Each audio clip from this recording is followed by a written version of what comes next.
All right. So we covered mindset and self-sabotage. Step 1 to your next or first $5,000.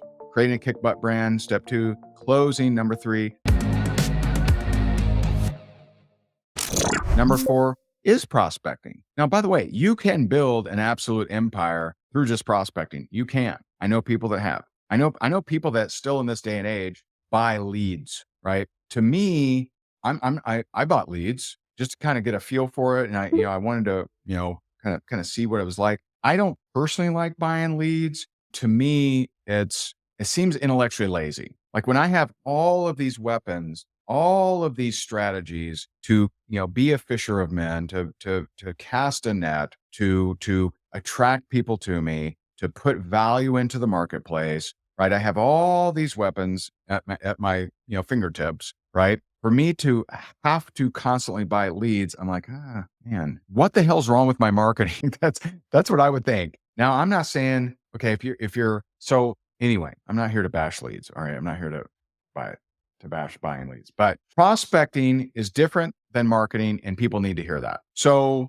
because you need to know what to do in one versus the other. So sometimes people will hear a script and they'll hear me say something like, hey, would you be open to take a look at what it is that I'm doing to make extra money on social media? If you are, great. If not, no big deal. That's actually a very good script. Now, it's not a good script if you're doing it to other network marketers because they've heard a version of this and they're the biggest skeptics. Like network marketers are very cannibalistic. They eat their own, right? Look at this guy trying to prospect me, right? And so like they're holier than thou, they're cannibalistic, they'll eat your lunch. So if you're going to be prospecting, I suggest against prospecting other network marketers. I've never been a fan of that. There's hundreds of there's billions of people that aren't existing network marketers. Why don't you go prospect them first, right? Go talk to them. And so, but prospecting, see that script that works on non-network marketers, that script that works, I used it to recruit hundreds and hundreds of people. That works,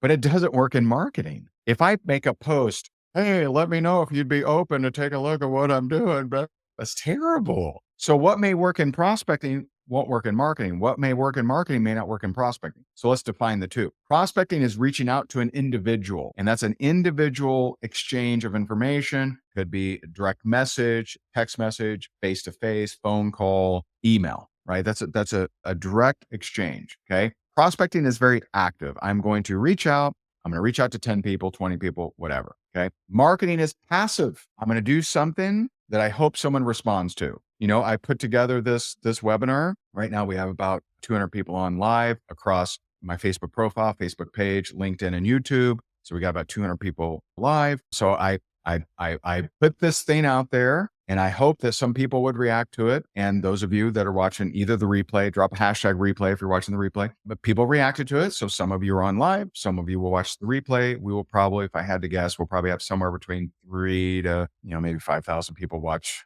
the replay, right? Cool beans. So I did this marketing thing. People reacted to it. That's passive, because I've definitely done marketing things where no one reacted. I do this thing. I think it's awesome. And I'm so brilliant. I'm just amazing. And nothing, right? No one reacts. And so how many have had a piece of marketing they thought would be excellent? No one reacted, right? Anyone else or just me? So prospecting. I'm going to give you 2 big rules. Okay. 2 big rules. Number 1, actually, which one do I want to say first? Okay. Number 1, say less to more people. Say less to more people. So when you guys send me your screenshots, when I'm working with a client and when I'm working with someone in my sales and marketing mentorship or something, and they show me their conversations, here's what I almost always see. I see big, long 2 paragraphs from you, 1 line reply from them, 2 more paragraphs from you, a thumbs up from them. Okay. Y'all are saying too much. Ask more questions. Say less to more people. Very simple. So I always know who's in posture by who's saying the least in your conversations. Now, if you're saying, tell me about your journey, and they're replying with 3 paragraphs, you're in posture. If you're saying this is the latest, greatest space age polymer plastic and ground floor patent pending $1 billion Netflix, right? If you're saying all this and they're saying, okay, right? They're in posture. Say less to more people. Fast disqualification is fine. I co-authored a book go for no for network marketing. Okay. And so they did these studies. They studied door-to-door insurance guys. And so approach number one is knock, knock, knock. Hello, I represent Keystone Insurance. And did you know that insurance really helps you to face they had this big long spiel. And so they knew their stats. They knew their stats on that, right? They'd been doing it for a million years since the dawn of time, selling to cavemen, right? Volcano insurance and stuff like that, and saber-tooth tiger insurance. And so they knew their stats, right? They knew that. And so they decided, let's be radical. They bring in this consultant, and this consultant says, let's try something different. So knock, knock, knock. You're not looking for insurance, are you? That's what they said. That was their magical script that you're searching for. What's the magical script? What's the one that'll hypnotize them? Get them into my line, right? Knock, knock, knock. You're not looking for insurance, are you? Their sales increased by 400%. Why? Now, listen to what I said. What did I say? I said their sales increased by 400%. I did not say their conversion rate increased by 400%. See, some of you are too obsessed with conversion rate. If you say less to more people, you talk to more people, your conversion rate, guess what? I've studied a lot of comp plans. I'm helping 2 companies right now with their comp plans and changes. And so I have never seen a comp plan that paid you based on conversion rate. Okay, they made 2 sales, but what was their conversion rate? Hey, how many people did you talk to get these 2 sales? Oh, 10? Oh, I'm sorry. We can only pay you half. Never seen it. In fact, I don't think I've ever seen anything in any sales ever that gave a darn about your conversion rate. So you can beat the best person in your company simply talking to more people than they do. And if you stink at closing, you probably got to talk to 10 times more people than they do. That's why we covered closing first. Get better at closing. Okay. And so tip number 1, say less to more people. Tip number 2, don't be weird. Don't be weird. Look at what you're saying to people. Listen to what they say. How are they replying to you? And don't be weird. Some of you, I can't believe I can say this, but I've had multiple of you send me screenshots where the prospect responded that they just had something really traumatic happen, and you completely ignore. You completely didn't even read. So I've seen it where you say, hey, just following up with you, just checking in on you. It's the worst follow-up ever. I already hate it. I don't even need to read the rest. Just checking up on you sucks. Don't just check up on you. It's so lazy. It's so intellectually lazy. Can't we be more creative? Oh, Lord, please, come on. Lord, give them wisdom. Help them out. The laziest of follow-ups. Hey, just following up. Checking in on you.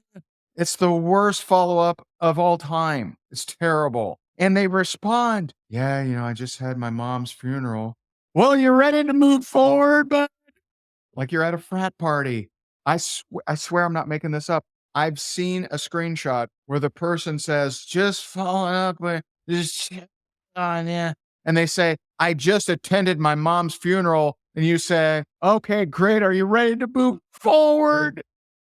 Why do people hate network marketers? Why? It's so confusing. It's so puzzling. It's so puzzling. I swear to you, I'm not making this up. I swear. I wish I was. I rubbed my eyes. I blinked a little bit because, sometimes I wear contacts, right? And sometimes it gets a little dry there, right? So I wipe my eyes. I do this. Surely I'm not reading this correctly. And I say to the person, I'm like, what does that say? I'm like, what was their response? Can you go ahead and can you read that out loud to me? And they read it and they're like, oh my God, did you read that before? You know what? I didn't even notice it. Remember, I'm always logging. Okay. Guess what? If someone says, I just attended my mom's funeral, it's not the time to pitch them. You say, oh my God, I am so sorry. I'm so sorry for your loss. I will pray for you and your family. This is clearly not the time. I'm praying for you and your family, rooting for you. I'm so sorry. Now, I'm not saying drop them forever. Might I wait a month? I might wait a month. I'm not going to drop them forever because I'm still standing for their greatness. And I know that whatever I represent is going to help them. So I'm not going to just toss them and never following up with them. But my goodness, am I going to, pay attention to them? Like, crazy, just crazy. It's a crazy one. I wish that wasn't true, but it is. Okay. So say less to more people. Don't be weird. Just look at what you're sending. Like I'll give you one more example. Okay. I can't go through all the examples, but I'll give you one more example. All right.